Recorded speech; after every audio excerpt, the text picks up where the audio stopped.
American eats more than 210 pounds of meat every year, almost triple the global average. In recent touring times, since the 90s, we've exceeded 200 pounds per person. It is estimated that 3,000 animals will die every second in slaughterhouses around the world. Animals are crammed into slatted trucks and forced to travel long distances. They arrive at the slaughterhouse injured, weak, starved, and severely dehydrated.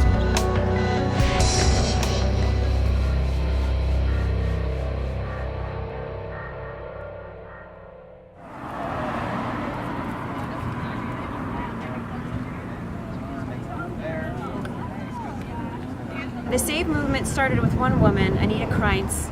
In 2010, she had just adopted a dog named Mr. Bean, and she was out walking him. Happened upon a stoplight intersection where there was a truck full of pigs at the light, and they were stopped. And so she looked inside, and she was like, somebody has to do something about this. And then in 2015, she was arrested for giving water to pigs. Can you give this guy some water? Don't give them anything. Do not put water in there. If you give them thirsty, Jesus said, if you're thirsty, give them water. No, if you're homeless, you know what? These are not humans, you dumb frickin' broad. Hello? You know what? Now we're gonna call the cops. And from that court, that trial, I mean, the word just blew up all over the world that there was a woman on trial facing 10 years in prison for giving water to pigs on a slaughter truck. Now we have over 200 groups all over the world.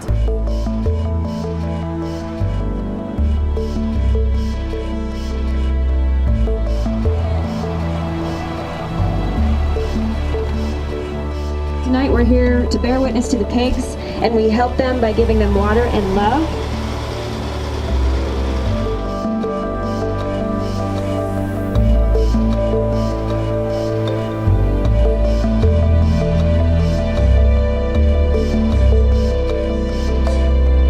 My name's Nicole Mingarelli, but everybody calls me Nikki. We are at Farmer John's pig slaughterhouse, and we are here to bear witness, which to everyone here is one of the most important things in the world that you can do, bringing yourself closer to the pain, not turning away, so very often we hear, I don't want to know where my food comes from, I don't want to know anything scary. The greatest gift I can give to any of these animals is a little bit of love. It's the only love they'll ever know. And to look into their eyes and to be comfortable with the pain that they're going through. So we are bearing witness. Try to give the pigs a little water. I think they drive like 10 hours or so. I hear the trucks come from Utah, so the whole time they don't have any water, any food, any nutrients. Try to give them a little love, a little something before,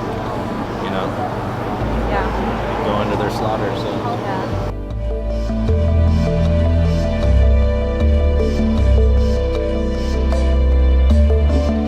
Bought this one on Amazon. It's a 4-gallon sprayer. Just try to do my part as much to give water to these beautiful animals. The first time you see this is life-changing. You're actually making the connection with these animals that you have been conditioned your whole life to think didn't matter. They magically appeared on your plate. This is my first time where you just kind of see the conditions. Like he mentioned, these trucks, they drove out 10 hours from Utah. Pigs are probably dehydrated and stuff like that, and it's just they're not in good conditions before they get slaughtered. So definitely an eye-opening experience. The first truck pulls up and you see these babies that have cuts. They are filthy. They are sitting in their own waste matter. They are so thirsty. These pigs are 6 months old. They're babies on this truck. And to know that they've never known any love at all. The only contact they've had is to be beaten into the truck and then beaten back out of the truck. When the pigs are in our presence, we don't want to be screaming and moaning because, even though that's appropriate reaction to what's happening, this Holocaust to the animals, we want to give them love and peace so that they might get a little bit of strength from that for what they have to go through once they go through that gate.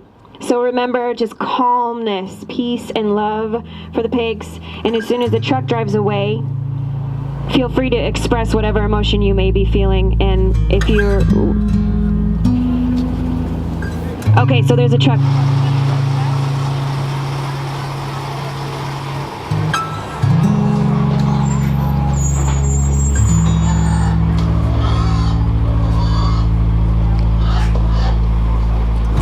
The vigils, I don't get emotional. If I do, it's normally later on, and if I'm seeing a cute little video on Instagram or something like that. But here, I'm here to do a job. We look at it as a job when we're here because it's really important that we don't stand in front of that truck and cry, because that's the last thing that they need. That's all they've ever had is grief. So if that's what you're feeling as someone who's bearing witness, there's a different place for everyone. So if that's how you feel, then you can go closer to the gate and hug people who need hugs or fill water bottles.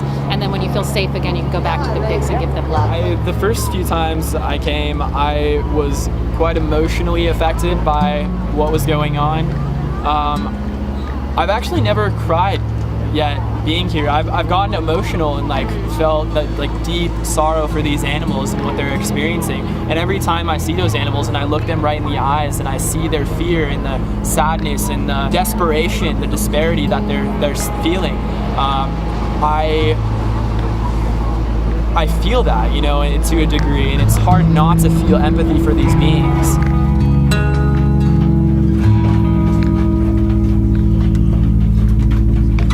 One thing that I get asked a lot is, but what good are you doing? You're not rescuing them, you're not saving them. What's the point? Bearing witness is paying respect to those that are suffering, sharing it with others to help them make the connection as well. So that's why we ask everyone to record. Please go Facebook Live, take pictures, share what happens minutes before they have their piece of dead flesh. Yeah, there's a lot of people who don't understand bearing witness. I get a lot of, why would you do that to yourself? Why would you go there at a slaughterhouse and give water to an animal that you cannot save? And I'll tell you why. First of all, we have an obligation to bear witness to suffering. We certainly don't get some sort of free, get out of jail free card to run the other way and say, no, it's not happening, I'm not going to look. I really wanted to come down here tonight and bear witness. To me, you all are heroes because you take part in the act of courage and fighting for what you believe in. And this is how you make change, is one step at a time, creating awareness. I truly believe that, you can see it here tonight, you guys are making a difference, and it's always incremental, but it'll eventually become something that truly is adopted.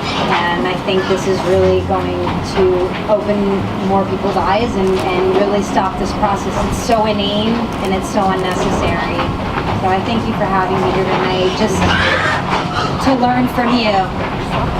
The main goal of the SAVE movement is to have a group of people bearing witness at every slaughterhouse on the planet, every auction house, every place of cruelty, basically anywhere. But what we're finding at these vigils is that when you do get non-vegans to come down and see the animals and look right into their eyes, these victims, it changes them, and a lot of non-vegans will go vegan from the experience. We need every vegan that's out there needs to be an activist. We have got to be working and speaking out for the animals any way and every way that we can in order to create this new world of peace and kindness. So it started with being illegal, and now look at all these people out here.